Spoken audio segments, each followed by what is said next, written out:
Hello everyone, welcome back. Today I want to show you how to use the spline window on a preset that you animate on the edit page. I know normally I like 2D stuff, so nobody calls me out on this. You can just use the settings, but you can't make anything rotate,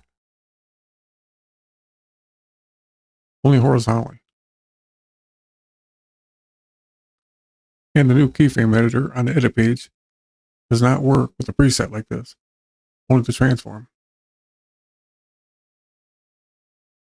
And in my preset, I have all those settings.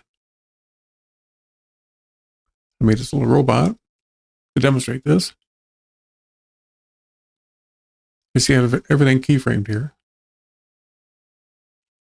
I'll give it a little bit of a play, and then we'll go down in Fusion and open a spline and make this run smoother.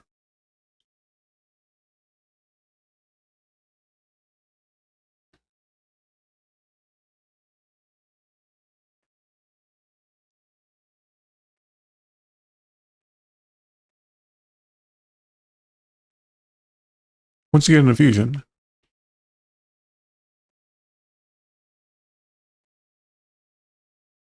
and you click on your macro, you'll now see all the keyframes.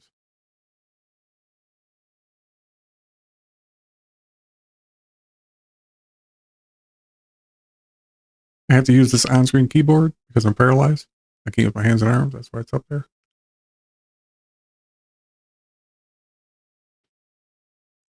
And you can open your spline.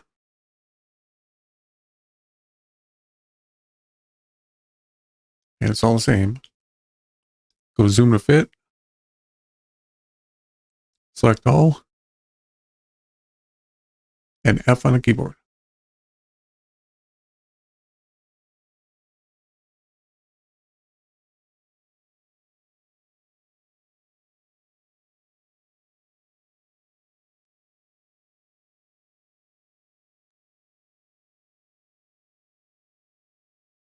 Well, there you go. Thanks for watching, and I'll see you in the next one.